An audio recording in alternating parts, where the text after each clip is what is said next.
And so, Dzul Qarnayn is a traveler whose story impacts on two ages, two epochs, two generations, two people.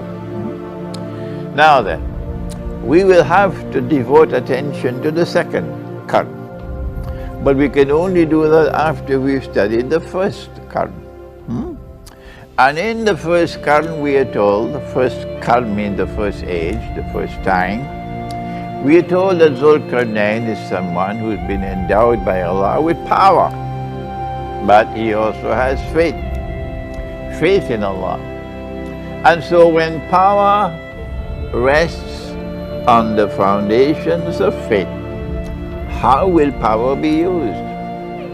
The Quran proceeds to tell us about the first journey and then tells us about the second journey. The first journey ended where land finished and there's only water. So the second journey will have to finish where land finishes and there's only water. So between two bodies of water he travels. But the Quran did not stop there. Allah knew that the rabbis wanted to know whether Nabi Muhammad knew about the third journey. It was the third journey which led to Gog and Magog. And Gog and Magog is a subject only a prophet would know about. Our prophet said about Gog and Magog, when they are released, yes, he said the first of them will pass by the Sea of Galilee on their way to Jerusalem.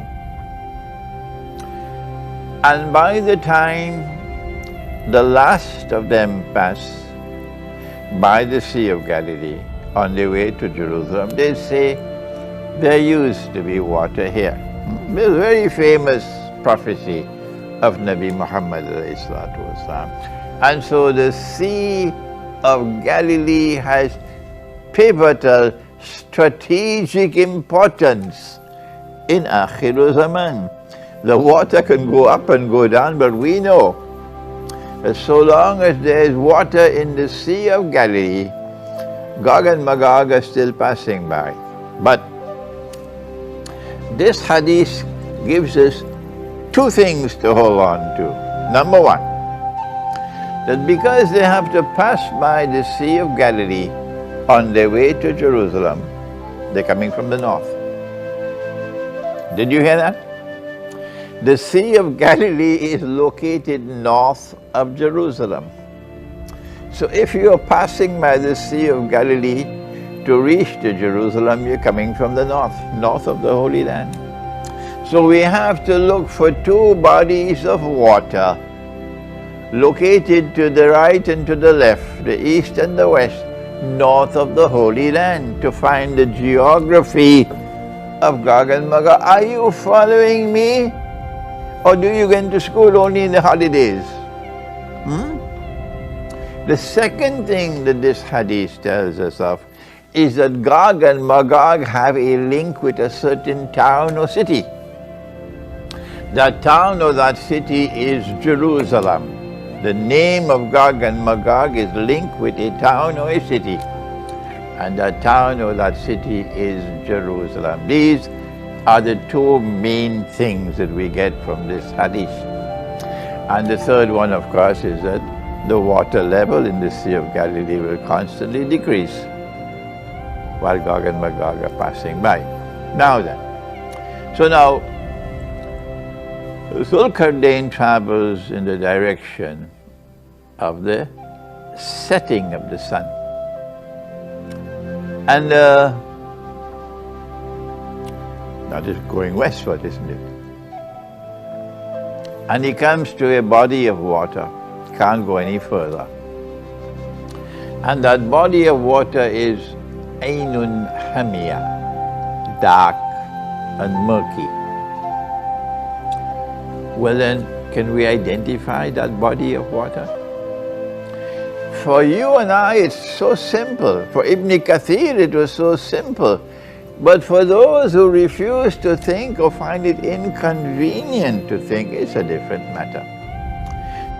Only one body of water north of the Holy Land. The Mediterranean Sea is not north of the Holy Land. The Mediterranean Sea is bordering the Holy Land. The water laps on the Holy Land.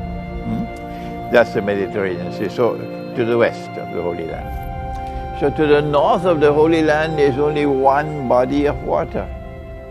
It's called the Black Sea. And the reason why it is called the Black Sea is because there's so much algae, I don't know how you pronounce that word, in the water that visibility is very, very shallow. That's why it's said dark and murky. Aynun hamiyah. And so it is very easy for us, not for them, for us. It is very easy for us to recognize the geography of what we're talking about. So Dzul Qarnayn has traveled in the direction of the Black Sea. And there, at the direction of the Black Sea, the story begins of Gog and Magog, of Dzul Qarnayn.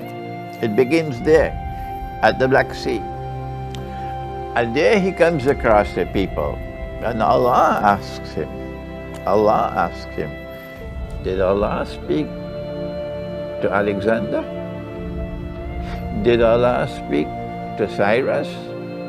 Did Allah speak to Tom, Dick, and Harry? Allah spoke to him and asked him, how are you going to treat these people? Why don't you think before you rush to judgment that Dzul Qarnayn is Alexander, and Dzul Qarnayn is Cyrus, and Dzul Qarnayn is Suleiman, and this and that and the other? Why don't you think? Allah is speaking to him. And Allah asks him, how are you going to treat these people? His response was, those who are wicked, those who are oppressors, those who are unjust, those who commit acts of zulm, I will punish them.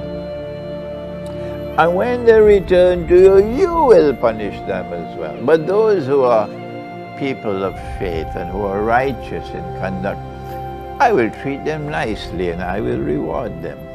This is his response. And so now, we know about the first Qarn. The first Qarn is that when power manifests itself on the foundations of faith, in the region of the Black Sea, power will be used to punish the oppressor, to punish those who are unjust, those who are wicked. And power will be used to reward those who have faith and who are righteous in conduct. Treat them nicely. This is the first Qarn, and this is the region of the Black Sea. And we know that Crimea commands the Black Sea. Whoever commands Crimea, controls Crimea, commands the Black Sea. And this is why for centuries, from the time of Genghis Khan, centuries there have been power rivalry for control of Crimea, the peninsula of Crimea. The last major war before the 2 world wars that was fought in the world was the Crimean War. I have about 3 books on the Crimean War in my library at home. Yeah. And I've read on the Crimean War. So Crimea has a strategic role to play in respect of the manifestation of power in the region of the Black Sea. So when the second of the 2 Qarns is to occur, what will the world see? Are you listening?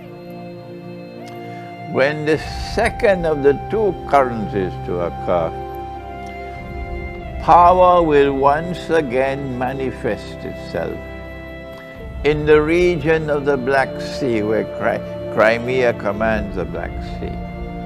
And that power will rest on the foundations of faith.